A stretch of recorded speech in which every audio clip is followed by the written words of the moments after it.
Es un privilegio, por la gracia del Todopoderoso, estar nuevamente con ustedes aquí en nuestro pan cotidiano. Tu amigo y servidor, Pastor Pedro Remigio Olivares, te da una cordial bienvenida, deseando que la paz del cielo llene tu vida, reconforte tu corazón y te guíe por sendas de justicia, por amor a su nombre. Señor y Padre nuestro, muchas gracias por el privilegio maravilloso de compartir estas bellas reflexiones llenas de tu presencia, llenas de tu amor. Señor, quédate con nosotros. Abrázanos con ternura en el nombre de Jesús. Amén, amén y amén. El día de hoy te presento la promesa del Divino Salvador. He aquí yo enviaré la promesa de mi Padre sobre vosotros, pero quedaos vosotros en la ciudad de Jerusalén hasta que seáis investidos de poder desde lo alto. San Lucas 24:49. Después de magnificar la ley y engrandecerla al aceptar sus condiciones para salvar a un mundo de la ruina, Cristo se apresuró a ir al cielo para perfeccionar su obra y cumplir su misión al enviar el Espíritu Santo a sus discípulos. De ese modo aseguró a sus creyentes que no los había olvidado, aunque se encontrara ahora en la presencia de Dios, donde hay plenitud de gozo para siempre. El Espíritu Santo debía descender sobre los que amaban a Cristo en este mundo. De ese modo los capacitaría por medio de la glorificación de aquel que era su cabeza para recibir todo don necesario para el cumplimiento de su misión. El dador de la vida poseía no solo las llaves de la muerte, sino un cielo lleno de ricas bendiciones. Todo el poder del cielo y de la tierra estaba a su disposición, y al tomar su lugar en las cortes celestiales, podía prodigar esas bendiciones a todos los que lo recibieran. Cristo dijo a sus discípulos: «Os conviene que yo me vaya, porque si no me fuese el Consolador no vendría a vosotros. Mas si me fuere os lo enviaré».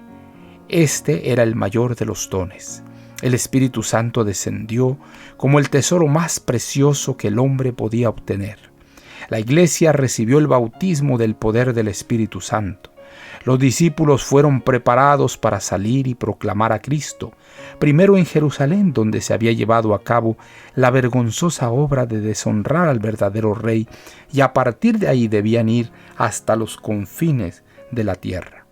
El Padre dio todo el honor a su Hijo, haciendo que se sentara a su diestra muy por encima de todos los principados y autoridades.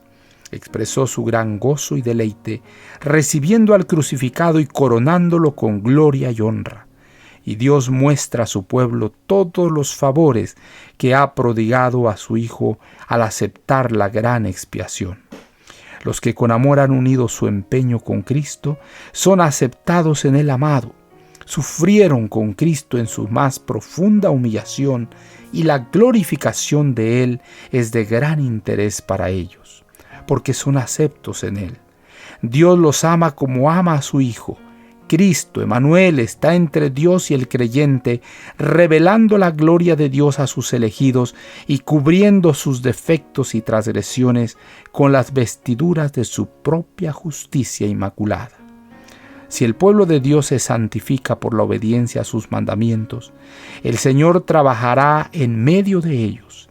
El Señor renovará su humildad y sus contritas almas y hará que sus caracteres sean puros y santos. Manuscrito 128, año 1897. Cariñoso Padre, gracias. Gracias, Señor, por estas vislumbres celestiales, por esta promesa que encuentra su realidad, Señor, solo en ti. Gracias, Padre, porque tú eres bueno y para siempre es tu misericordia. Quédate con nosotros, derrama tus bendiciones, que tu Espíritu Santo motive nuestras acciones y ayúdanos a vivir para gloria de tu nombre. En el nombre de Jesús lo agradecemos todo. Amén, amén y amén. Jehová te bendiga y te guarde. Jehová haga resplandecer su rostro sobre ti y tenga de ti misericordia. Jehová alce a ti su rostro y ponga en ti paz. No lo olvides, conserva una sonrisa en tus labios, una oración en la mente y una canción en el corazón. Hasta la próxima.